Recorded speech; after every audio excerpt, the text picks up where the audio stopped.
గారు ఆశ గారు సురేంద్ర నాయుడు గారు గుడ్ మార్నింగ్ అండి.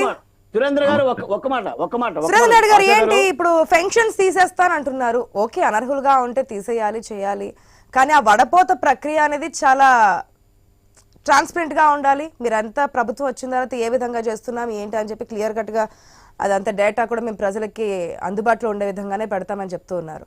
సో ఎందువల్ల తీసేస్తున్నారు, దేనికోసం తీసేస్తున్నారు అనేది కూడా ప్రజలకు వివరించాల్సిన అవసరం ఉంటుంది. ఏంటి మరి ఆ ప్రక్రియ ఏ విధంగా జరగబోతుంది? గత ప్రభుత్వం కూడా ఈ విధంగా చేసినప్పుడు మీరు దాన్ని హైలైట్ చేశారు, పెన్షన్లు ఇస్తున్నామని చెప్పారు, తగ్గించేశారు, కోత పెట్టారని చెప్పి. మరి ఇప్పుడు కూడా అదే విధానంతో వెళ్ళబోతుందా కూటమి సర్కార్ అనేది?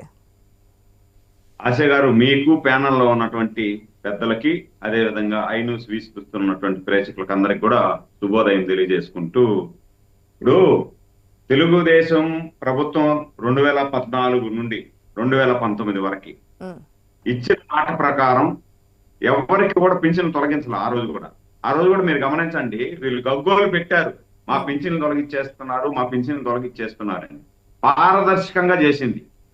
54 లక్షల పింఛన్లు, వృద్ధాప్య పింఛన్ తో పాటు వివిధ రకాల పింఛన్లు ఆ రోజు 2014 నుండి 2019 వరకు ఇచ్చారు. దాని తర్వాత వచ్చినటువంటి ప్రభుత్వం పారదర్శకను పక్కన పెట్టింది. నా దగ్గర నేను విత్ డేటాతో మాట్లాడతాను ఆశ గారు, నేను ఏది కూడా తప్పుడు తరకలు మాట్లాడి నైజం నాది కాదు. విత్ డేటాతో నేను రూట్ లెవెల్లో కార్యకర్తగా పనిచేస్తూ ఎదిగినటువంటి వ్యక్తిని. ఈ రోజు కూడా నాకు రూట్ లెవెల్లో ప్రతి డేటా కూడా నాకు వస్తుంది. ప్రతి ఒక్కరు కూడా నాతోనే డైరెక్ట్ గా రూట్ లెవెల్ నుండి ఫోన్ చేస్తారు, అన్నా నా పింఛన్ పోయింది, నా రేషన్ కార్డు పోయింది, నా ఇల్లు పోయింది. ఆ విధంగా ఉండే వ్యక్తిని నేను, ఏదంటే అది మాట్లాడను. ఈ రోజు ఏం చేశారంటే, ఒక స్లమ్ ఏరియా ఉందనుకోండి మేడం, ఎగ్జాంపుల్ చెప్తున్నా, ఒక స్లమ్ ఏరియా ఉందనుకోండి, కష్టపడి పనిచేస్తుంటారు. వాళ్ళకి ఇప్పుడు ఒక రజక కులానికి సంబంధించినటువంటి వ్యక్తి మారినటువంటి కాలానుగుణంగా బొగ్గులు వేసుకొని ఐరన్ బాక్స్ దుద్దుకునే పరిస్థితి లేదు. ఈరోజు కరెంటు పెట్టుతోనే ఐరన్ చేసుకుంటాడు. ఒక గుడిసు ఉంటారు, రేకులు ఇల్లు ఉంటుంది, రేకుల ఇంటి ముందు ఒక పెట్టి పెట్టుకొని ఐరన్ చేస్తుంటాడు. అంటే అతని జీవితమే ఐరన్ చేస్తేనే అది జీవితం గడుస్తుంది. రెక్కాడితే కానీ డొక్కాడని జీవితాలు అంటారు కదా, ఆ విధంగా ఐరన్ చేసినప్పుడు 500, 700, 800 కరెంట్ ఛార్జ్ వస్తుంది. అది తప్పదు. అంటే ఆయన వృత్తి ఐరన్ మీద ఆధారపడి ఉంది కాబట్టి ఆయన జీవితం కోసం ఐరన్ పెట్టుకున్నప్పుడు 700 కరెంట్ ఛార్జ్ వస్తుంది. 700 వస్తే రేషన్ కార్డు వెరికేస్తారు. నెంబర్ 1. ఆ పక్కన ఇంటికి ఆనుకొని, ఆ రేకుల షెడ్కి ఆనుకొని ఇంకొక ఇల్లు ఉంటుంది, 4 అంతస్తుల భవనం ఉంటుంది. కానీ ఆయన వైసీపీ జెండా పట్టుకొని మోసుంటాడు, వైసీపీ కార్యకర్తగా ఉంటాడు. వాళ్ళ ఇంట్లో 2 50,000 రూపాయలు జీతం తీసేటువంటి ప్రైవేటు ఉద్యోగస్తులు ఉంటారు. ఆశ గారు, ప్రైవేటు ఉద్యోగస్తులు, గవర్నమెంట్ కాదు, నాట్ గవర్నమెంట్, ప్రైవేటు ఉద్యోగస్తులు 50,000 రూపాయలు జీతం తీసేవాళ్ళు ఉంటారు. కానీ వాళ్ళకి పింఛన్ వస్తుంది. కానీ వీళ్ళకి మాత్రం ఐరన్ చేసుకుంటే 700 కరెంట్ ఛార్జీ వచ్చిందని వీళ్ళకి పింఛన్ పెరికేస్తారు. ఈ విధంగా రాష్ట్ర వ్యాప్తంగా తీసుకుంటే 1,60,000 పైచిలకు, 1,00,000 రఫ్ గా చెప్తున్నా నేను, 1,60,000 పైచిలకు ఈ బోగస్ రేషన్ కార్డులు, బోగస్ పింఛన్లు ఉన్నాయి. దీంతో పాటు నిజమైనటువంటి ఫిజికల్ హ్యాండిక్యాప్డ్, మనం ఫిజికల్ హ్యాండిక్యాప్డ్ కు ఎందుకు పింఛన్ ఇస్తాం, ఒక పర్సంటేజ్ పెడతాం. అది కూడా సదరన్ సర్టిఫికెట్ ద్వారా ఎవరైతే డాక్టర్ టీం ఉంటుందో ఆ డాక్టర్ టీము పరిశీలించి నిజంగా వీళ్ళు డిజబిలిటీ ఉంది, వీళ్ళు నడవలేరు, వీళ్ళు చూడలేరు, లేదు వీళ్ళు వినలేరు అనేటువంటి వారికి పింఛను ప్రభుత్వం ఇస్తుంది. దాంతో పాటు కూడా 15,000 రూపాయలు కొంతమందికి పింఛన్ చేశారు. కొంతమందికి 15,000 రూపాయలు పింఛన్ ఎందుకు చేశారంటే, వాళ్ళు పూర్తిగా డిజబుల్, అంటే డయాలిసిస్ పేషెంట్లు కానీ, లేదు పూర్తిగా అంగవైకల్యం 100% ఉండేవాళ్ళు కానీ, వీళ్ళకి 15,000 ఎందుకు చేస్తారంటే, వాళ్ళు సొంతంగా ఏ పని చేసుకోలేరు, నీళ్లు తాగలేరు, బయట లేచి నిలబడలేరు, వాళ్ళకు ఒక అటెండర్ అవసరం. ఆ అటెండర్ వాళ్ళని మీరు చేస్తున్నారు సురేంద్ర నాయుడు గారు, అందుకే ప్రజలు కూడా తీర్పిచ్చారు. కాకపోతే మీరు చెప్పిన లెక్క ప్రకారం చూసుకుంటే అనర్హులు ఎంతమంది ఉన్నారు, అర్హులకు కూడా పొందలేని వాళ్ళు అంతేమంది ఉండొచ్చు మేబీ. ఎందుకంటే ఈ 300 మీటర్ యూనిట్ సంబంధించి కావచ్చు, వీటి గురించి కావచ్చు, అర్హులను కూడా తొలగించారు కాబట్టి వారిని కూడా అర్హులుగా గుర్తించాలి, అనర్హులను తొలగించాలి. ఒక్క సెకండ్ కంక్లూడ్ చేస్తాను ఆశ గారు. ఆ విధంగా అయ్యేదాని వల్ల ఏం చేస్తున్నారంటే, ఈ పింఛన్ లబ్ధిదారులు ఏం చేస్తున్నారు, డాక్టర్ దగ్గరికి పోతాడు, డాక్టర్ని మేనేజ్ చేస్తారు, డాక్టర్ని మేనేజ్ చేసి డిజిబిలిటీ 40% ఉందనుకోండి, 70%, 75% తీసుకొని వచ్చేస్తాడు. తీసుకొని వచ్చి నాకు కూడా 6,000 కాదు 15,000 కావాలా అంటే గత 5 సంవత్సరాల్లో ఇవి యథేచ్ఛగా జరిగాయి. నేను విత్ ప్రూఫ్ తోనే మాట్లాడుతున్నా, ప్రూఫ్ లేకుండా కాదు. నేను చూసేటువంటి తిరుపతి నియోజకవర్గంలో ఒక షాపులో పనిచేస్తుంది ఒక అమ్మాయి.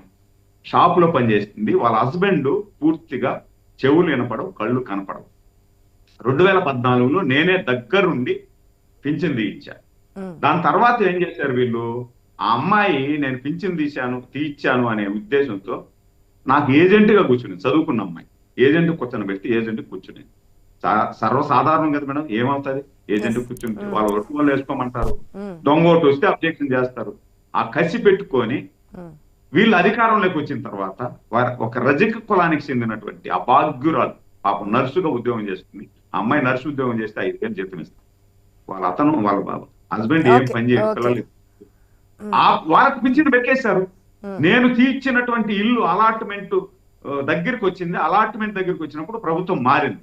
ఆ ఇల్లు అలాట్మెంట్ కాదు, కానీ ఆ అమ్మాయికి రేషన్ కార్డు పెరికేసిన దానివల్ల ఇల్లు లేదు, పింఛన్ లేదు, రేషన్ కార్డు లేదు, అమ్మఒడి వల్ల ఏమి వల్ల ఎలా బతకాలి? ఆ విధంగా కాదు కదా. నేను అదే డివిజన్ లో 10 ఓట్లు. మీరు ఇప్పుడు వచ్చారు కదా అధికారం మీది, గత ప్రభుత్వం అట్లా చేయడం బట్టే ప్రజలు తీర్పు చూస్తున్నాం సురేందర్ నాయుడు గారు.